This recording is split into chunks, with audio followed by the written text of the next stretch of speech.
Hi, my name is Nicole. I just watched the film on Joseph Smith's first vision called Ask of God. It's their new film. I felt the Spirit so intensely, and I've decided to share just one of my stories.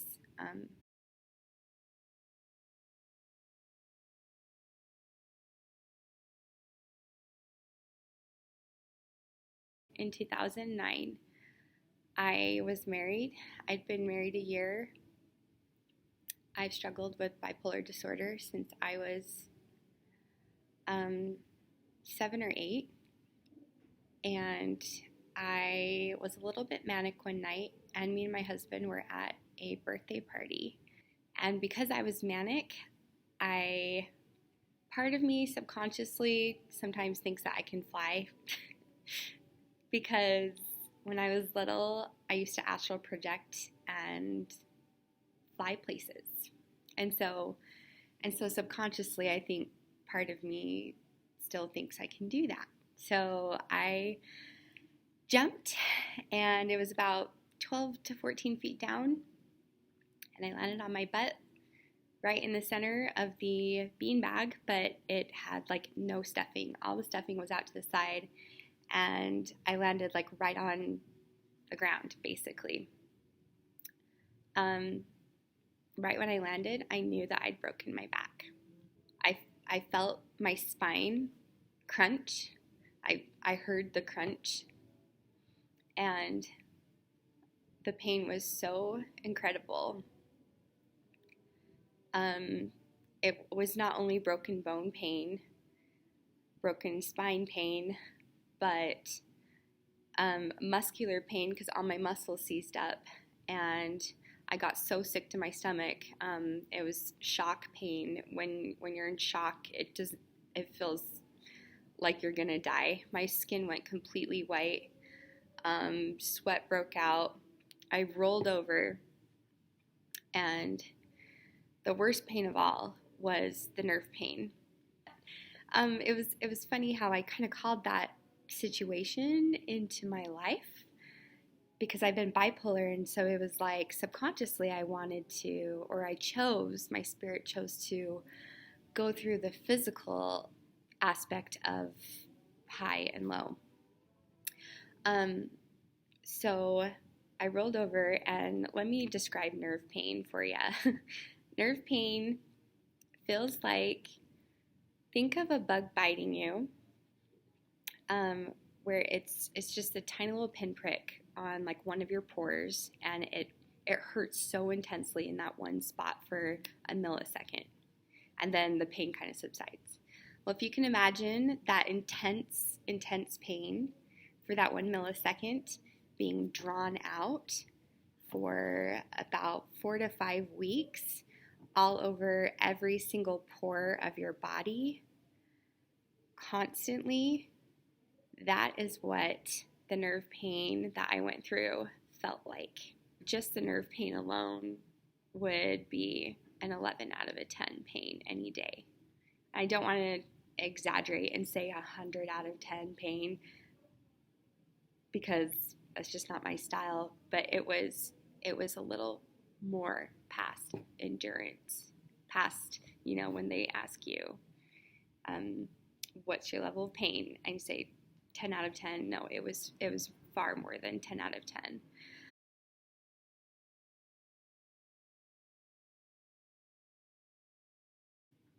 So he carried me out to the car. Right when he shut the door, I finally started crying, which was more like screaming bloody murder. I was screaming so loud and so long that my voice got hoarse. I could not stop screaming, and I twisted my body into this weird position that was the most comfortable for me, and I held that position for the next 2 hours. So every single bump in the road was pure agony, and finally the paramedics got there and they put me on a stretcher. I was still holding that position. They loaded me into the ambulance, and Jay followed, and they took me to the hospital. Um, they put me in a room, in the emergency room, and I started searching for anything, any tool at all to hit my head with because I could not escape the pain. It was so, so bad. It was the equivalent of going through psychosis, the physical equivalent of going through a mental psychosis. But I couldn't find a tool. I couldn't find anything. And this is the part where I'm not sure what happened really, because a nurse's aide came into the room and he started deriding me. He started saying, "You're so stupid. This is all your fault. How dare you keep on screaming? You're worthless." And he came in and he started yelling at me like that, and or even like quietly sometimes, like "This is all your fault. Why don't you just shut up?" Like, who was that? Seriously.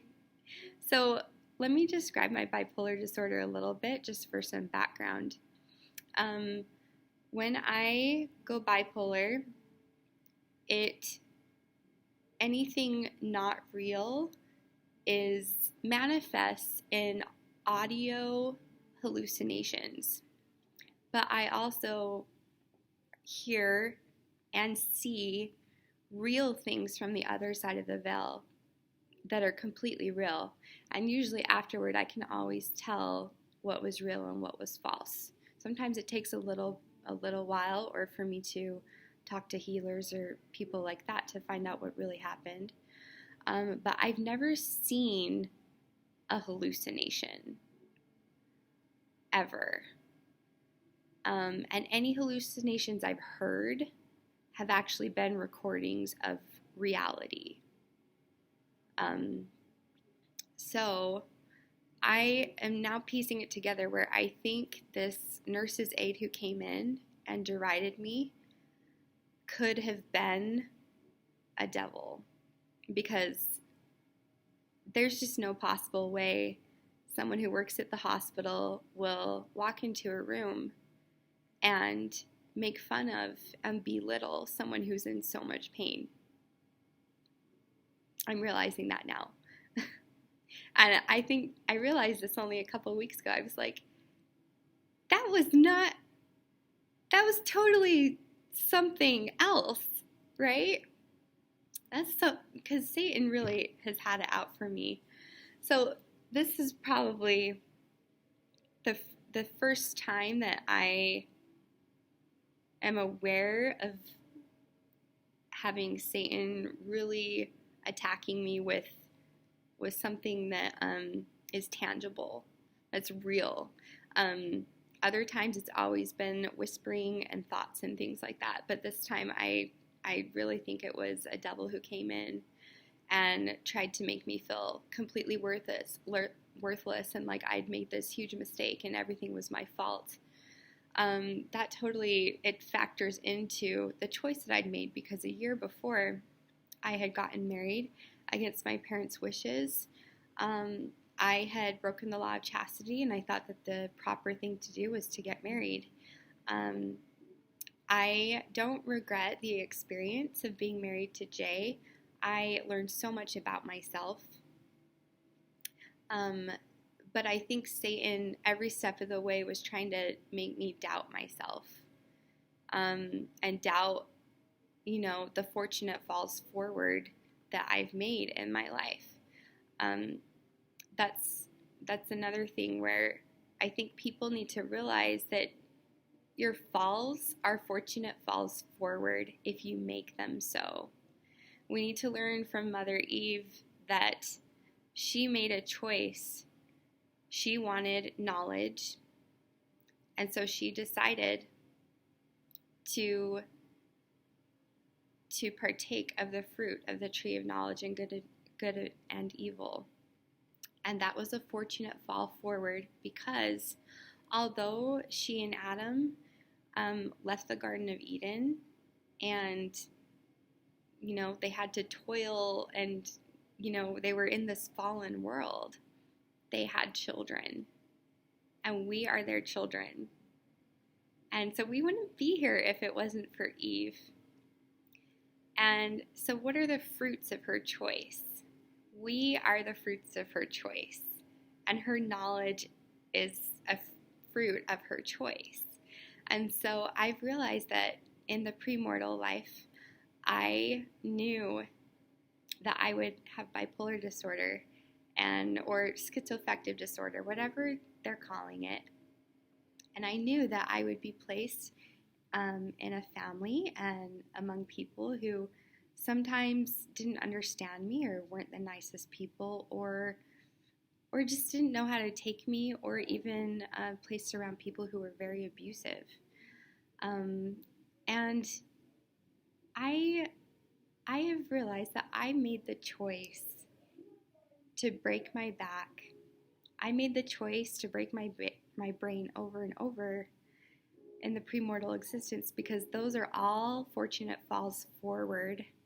And the fruits of those falls forward is my knowledge and my testimony, my conversion, my love of God.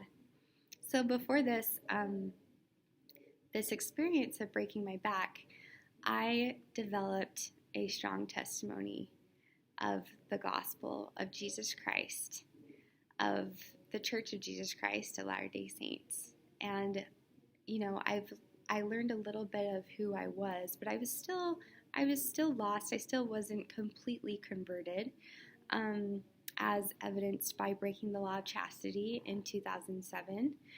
But I was trying to be a good student at BYU, and I tried to do the right thing by getting married, and kept on trying to keep the honor code at BYU. And I just was trying to be a good person. But I broke my back, and that was a choice subconsciously, or that my spirit made, because I was ready. I was ready for something new. I was ready to finally go through this trial by fire, this conversion process, and get some more of the dross burnt out of my life, out of my soul. It's amazing what happens when your body and your brain are in pain. Fortunately, the 4 weeks I was in the hospital, God completely took away my mental illness. I did not have mental illness anymore. I could feel it. I could feel this lifting off of my brain, like something had been placed in my brain that I'd gotten so used to. That orderly, whoever it was, he left, and the doctor came in, and I was like, please just knock me out, please. And finally, they gave me some pain, a drip for, it's leaving my head, but they gave me Percocet. They gave me every pain medication under the sun, and different combinations, almost lethal levels of pain meds, to try to get my pain level down, and it did not come down from an 11 out of 10 the entire time I was in the hospital for 4 straight weeks. For months and months after the hospital, the pain level was, always an 8 or 9 or something like that. I was always drugged up and things like that just to survive. But while I was in the hospital, it was terrifying, really, because I literally could not go to sleep and escape, because when I finally would sleep and sink into exhaustion, the pain would follow me into my dreams, and so there was no escaping it. So when you're under this much pain, emotional or otherwise, or physical in my case, it does something to you. It really is like fire. It's a trial by fire that that if you so choose, it can purify your soul. And that is what started to happen. They rushed me into, they did some MRI stuff and rushed me into emergency surgery. I woke up from it the next morning. I have a scar down my back, and they said, you immediately have to get up and try to walk. And so I got up, and I had a walker and people holding me, and I went about 20 steps, and I was so exhausted. They basically dragged me back and put me back to bed. During this time, there was this amazing outpouring of love from all my family on both sides, from all my friends in Provo and St. George. And this is weird. They released me, and my parents transported me in the back of the van, and my mom bought a lazy boy chair, and they put me in the chair, and they transported me that way to St. George. And when we told the doctor there, he freaked out because he said that I should have been transported in an ambulance. And so I don't know how that happened. I don't remember. But it was a good transfer because I was, in this gorgeous, huge room. The room before in Provo was like a cave. It was so small. But I was in this big room in the St. George Hospital with the whole floor had like 8-year-old people who'd all had like hips replaced and stuff like that. And I was pretty much the only young person. I was also the most lopsided person. They had a Wii that had a balance board, and I stood on it, and it said, "You are the most imbalanced person on this floor." It was hilarious. For the first time in my life, I felt completely genuine. I got a break from Jay. He was still in Provo. He came up and visited a couple of times, but I got a break from him, which was good because I had realized a year into our marriage, and I think that's part of subconsciously why I jumped. I had realized that marriage was not for me, and that my rate of wanting to improve was a little bit faster and higher than his rate of improving in many different areas of our lives, and it just wasn't the same. And so I subconsciously wanted out, but I was committed and very stubborn. And so I think subconsciously that's also why I jumped, because I wanted a change. I wanted something to change. But for the first time in my life, I was very aware of my physical body being a completely separate thing from my spiritual body and my mental body and my intellect. And so before, with bipolar disorder, I could tell who I was, and then when the sickness came, I could tell that something not me was going on to my mental awareness, my mental state, and soon I could separate it. Not that I wasn't still feeling the pain, but I knew that there was a separation, that my mental body was completely sick, and all the bodies influence one another. If you improve your physical body by working out and losing 50 pounds, your spiritual body is going to be more susceptible to the spirit. If you eat more fruits and vegetables and less processed food, your intellect, which I believe is your intelligence, which is a field around you, can expand. And that improves your physical body and your mental body and your spiritual body and your physical body. And they all interact, right? But when I broke my back, I was very aware of the separation of, oh my gosh, like my physical body, yes, it's married to my spirit, but it's still this finger and not this finger.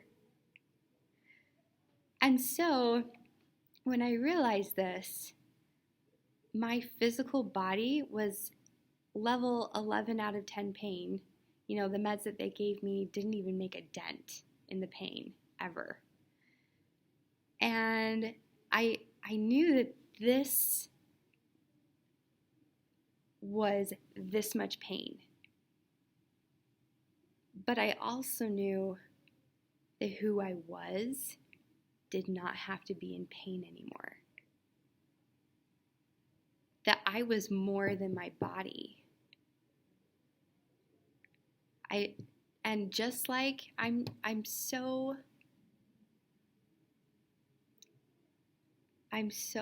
blessed because I feel like it'd be great to study from great masters about these things, but there's nothing like actually touching it and experiencing it. Because I learn by doing. And through doing these things, through going through these things, I know for a fact that this is the case. That you can be in the most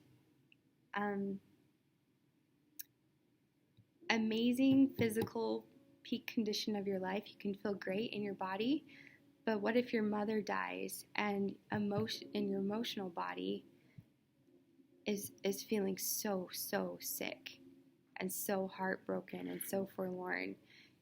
That's an easier example for people to understand, I think, because I think everyone's felt great physically at one point in their life, but they're really sad.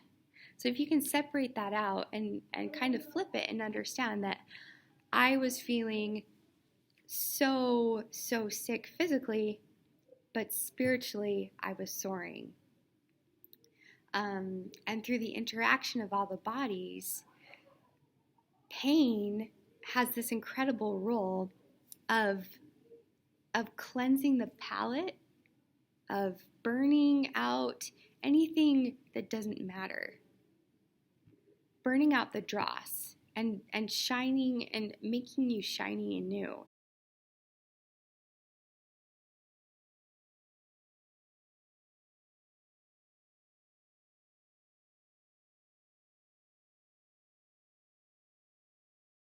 And that's what the Holy Ghost is described as this burning fire that cleanses and purifies, and that renews the ground so new seeds can grow, so the soil can be more fertile.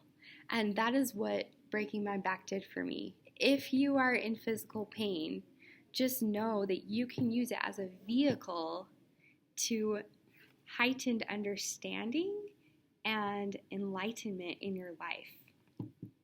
And if you are in emotional pain, know that it goes the same way. And so if God has blessed you with pain in your life, yes, try to deal with the pain, but also accept the experience for what it is this burning. And so what happened was, oh my gosh, I was in a lot of pain. I needed help to do everything. My mom was a couple floors below me. She would come up every day, and I needed help getting dressed. I couldn't go to the bathroom on my own. I had a walker, but when I was so tired, I would almost collapse and they'd have to catch me. My right arm, I could raise it maybe this high. It might have been I think it was nerve damage plus cracking my collarbone where I couldn't raise it. It was nerve damage because my left thumb wouldn't work, and I'm a pianist, and that was very scary. My thumb just wouldn't do anything. I'd be like, move, and it wouldn't move. My left leg, it was just dead. I'd have to swing it forward, lock the knee, step forward, swing it forward, lock the knee, step forward. And so but I had this incredible peace the entire time. From the moment I broke my back, even through all the screaming, I knew something spiritually. I knew something was going to happen. I knew something was going to change in my life, that I was taking a step forward in my life. Even if the leg I was stepping forward with, I was dead, I was taking a step forward in my life. I was grabbing life by the horns and going for it. And so really I went for it in a spiritual way. It was the first time in my life I was completely genuine. I've mentioned that before, because I felt like I didn't have to act anymore. And I also didn't have to hide behind anything. That I was completely real, and I loved myself for who I was. Even if I had to be in a wheelchair for the rest of my life, I knew that everything would be okay.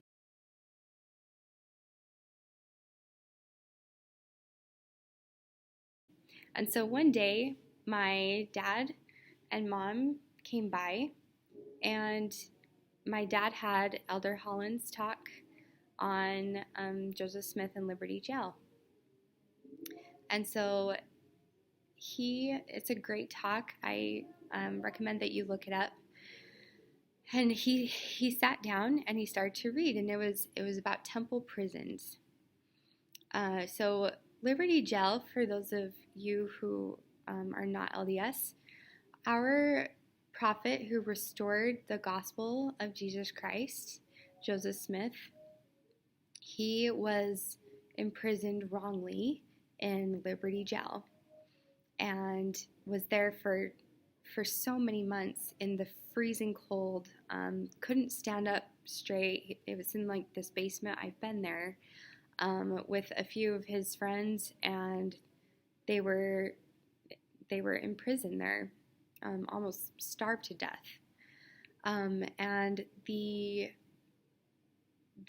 church and the people in the church were being persecuted. There was mob rule going on.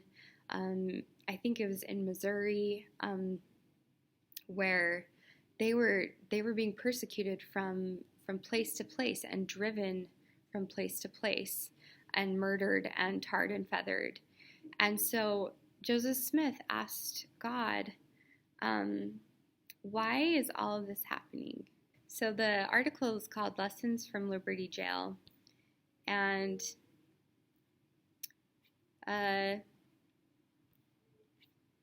Liberty Jail, one of the more forbidding structures in that region, was considered escape-proof, and it probably was. Surrounded by stone walls 4 feet thick, the floor-to-ceiling height in the dungeon was barely 6 feet. Imagine, inasmuch as some of the men, including the prophet Joseph, were over 6 feet tall, this meant that when standing they were constantly in a stoop position. When they lay down, it was mostly upon the rough, bare stones of the prison floor, covered here and there by a bit of loose, sturdy straw or an occasional dirty straw mat. The food given to the prisoners was coarse and sometimes contaminated, so filthy that one of them said they could not eat it until they were driven to it by hunger. On as many as 4 occasions, poison was administered to them in their food, making them so violently ill that for days they alternated between vomiting and a kind of delirium, not really caring whether they lived or died. In the prophet Joseph's letters, he spoke of the jail being a hell, surrounded with demons, where we are compelled to hear nothing but blasphemous oaths and witness a scene of blasphemy and drunkenness and hypocrisy and debaucheries of every description. We have not blankets sufficient to keep us warm.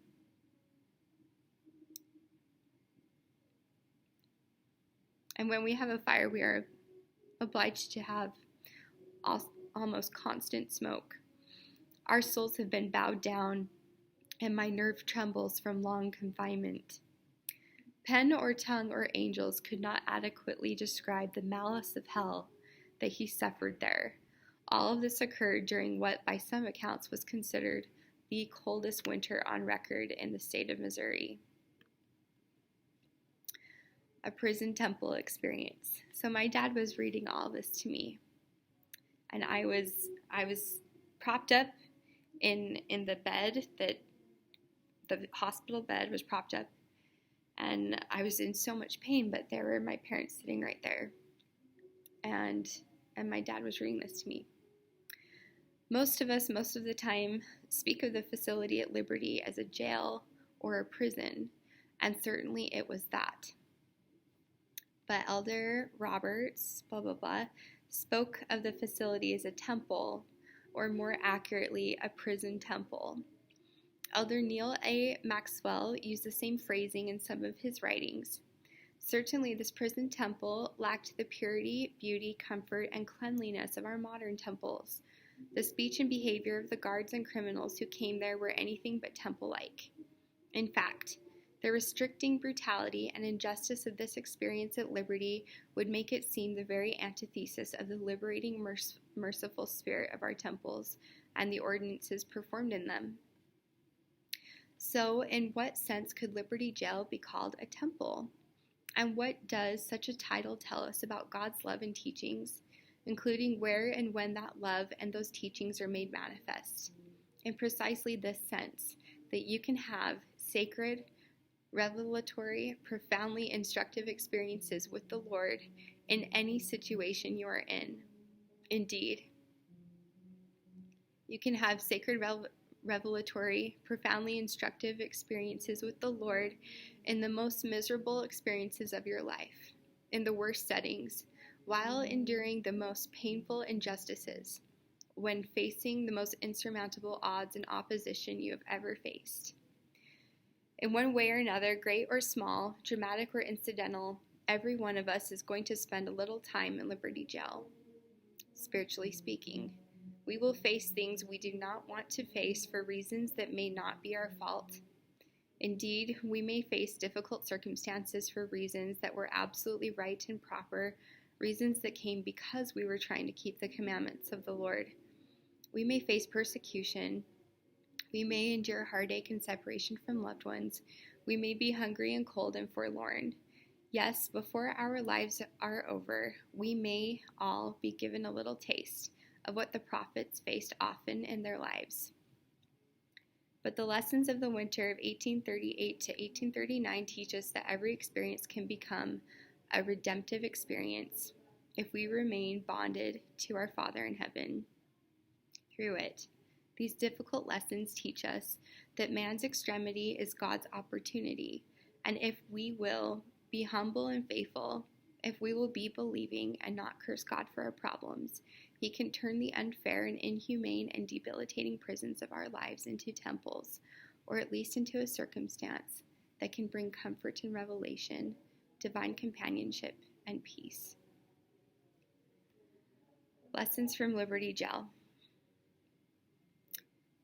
The truths Joseph received while in Liberty Jail reveal that God was not only teaching Joseph Smith in that prison circumstance, but He was also teaching all of us for generations yet to come. How empty our lives as Latter-day Saints would be if we did not have sections 121 through 123 of the Doctrine and Covenants.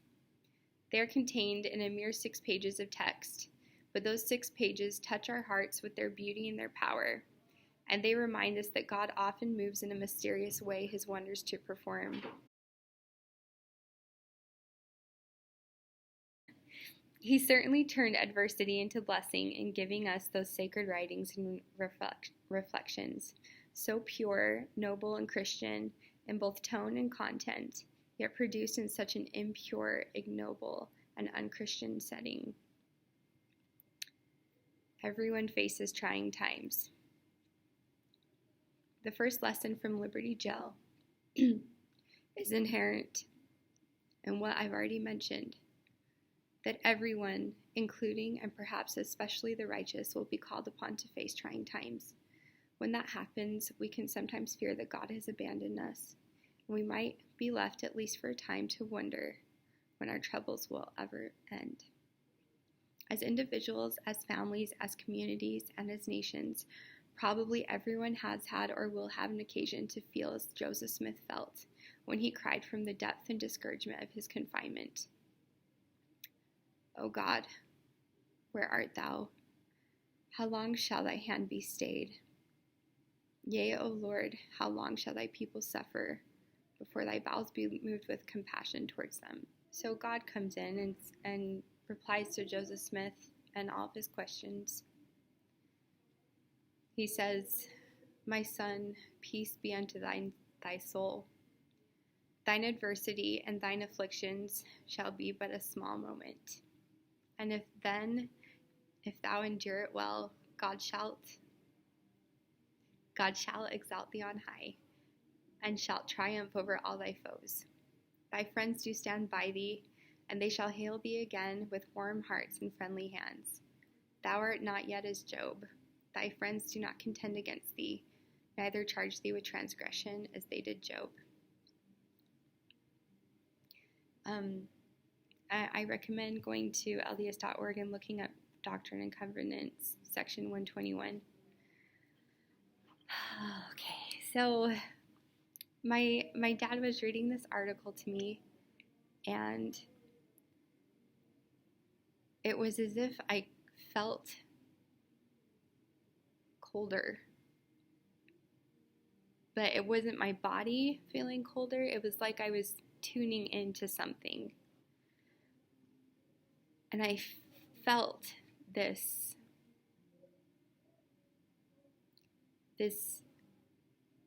incredible hurt of someone who was hurting so much, physically, mentally, spiritually inside, but who also was hurting for his loved ones and for his people. And that he felt so lost and confused and broken, and like he had endured so much and he didn't know why he had to endure anything else. I also felt like I was coming from a place where Joseph Smith had read in the Book of Mormon how these amazing, mighty prophets are in jail, they're in a prison, and they stand up and the walls shake and they rend and the prison walls tumble down and they're saved. And the three Nephites, how jails could not hold them, prisons could not hold them, pits could not hold them, that they had power to break their bands and be delivered. And why couldn't it be that way? So I felt connected to Joseph Smith. And my dad kept on reading the article, but what he would, all of a sudden I couldn't hear what he was saying. I couldn't physically hear the words that my dad was saying, but I could hear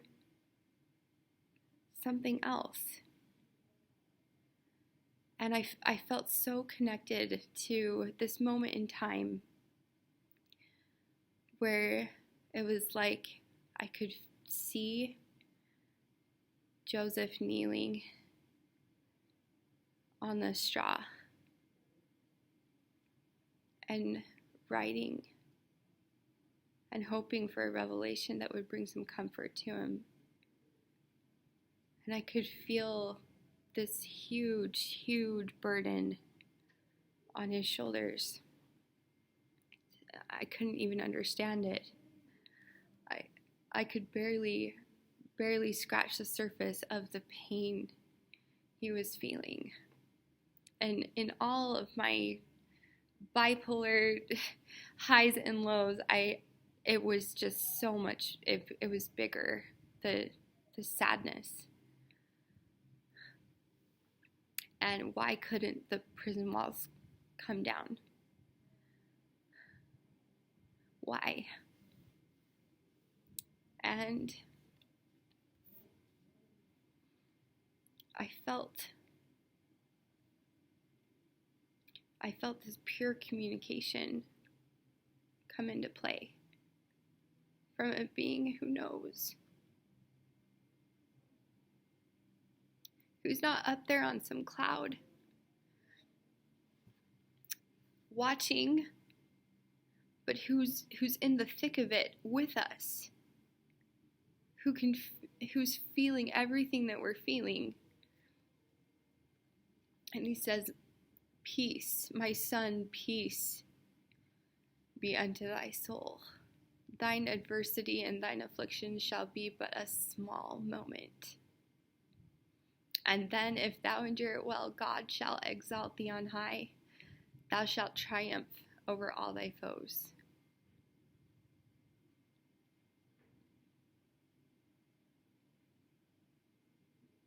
And I connected with Joseph.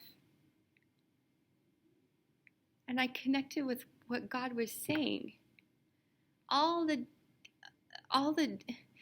language cannot adequately describe all the meaning that God was communicating to him in that moment. But I knew what he was communicating to me.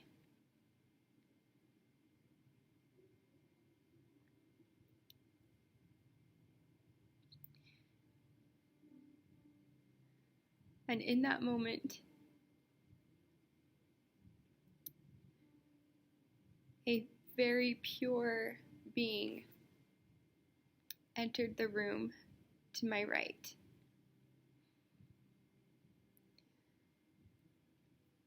He stepped into the room. He did not have a body. And I could sense now I've had my spiritual eyes open before, 2 different ways. One way is this extrasensory knowledge that something is happening. And it's like your spiritual eyes can see, but you're not really seeing, but you're seeing more than you ever have seen. And that's what happened. And at different times in my life, I've had my spiritual eyes open where I actually can see the angels and unseen things that are around us. And it feels like you can physically see them because they're right there. But I sensed this man step into the room. And I knew exactly who it was. I'd felt his influence before my whole life. I knew that I was in the presence of the Holy Ghost. And that he was actually, it wasn't just his influence, but he actually had been called to be in the room with me. And as he stepped into the room, I felt like someone had cracked an egg of sunlight over my head, and just this cleansing, beautiful feeling, like I was taking off everything dirty, everything I didn't like about my life or who I was, all the negative emotions, all the labels, everything that I really wasn't, all the perceptions of my life, any hurts, any negativity, it's like it all just washed away, and this light just permeated my entire being. And it was completely wonderful and glorious and burning. It was like I was on fire, but in a good way this time. It was like from the top of my head to the ends of my hair, to the tips of my toes, to the ends of my fingers, I was all of a sudden just filled with light. And the entire room just got brighter and brighter and brighter and brighter. So I felt like a sun had been lit inside of me. And like I looked at my parents right there. I could physically see my parents, and I was thinking, what are they seeing? Because I felt like light was coming out of every pore of my body. And the room, I could tell the room was filling with something, or that something was growing and getting brighter and brighter, like the frequency of the room was just growing brighter and brighter and faster. And then I felt two people step behind me.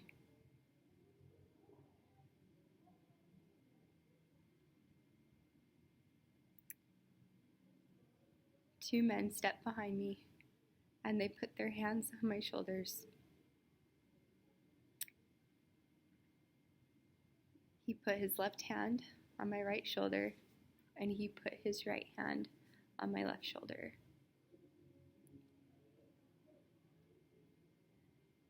And I knew if I turned around, I would see him. And I know who they are.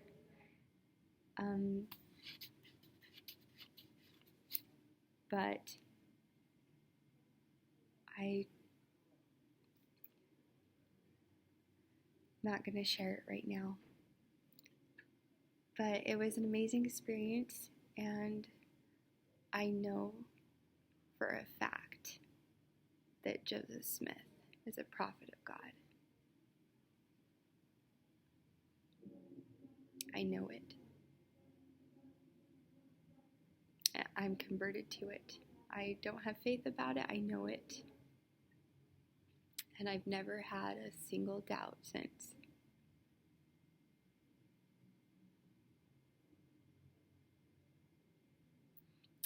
And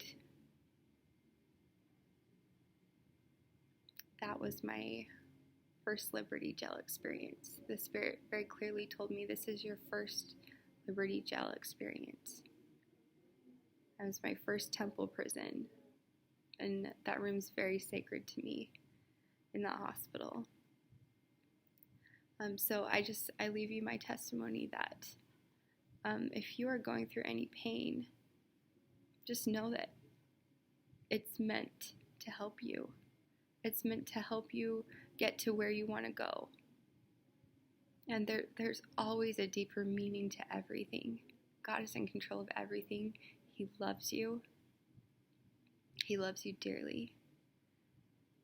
And God the Father and His Son Jesus Christ have bodies of flesh and blood, and they care about us. And they're very aware of everything that we do and say and are, and what we can be, and where we come from, and what we can become, and what the next step should be in our lives, and everything.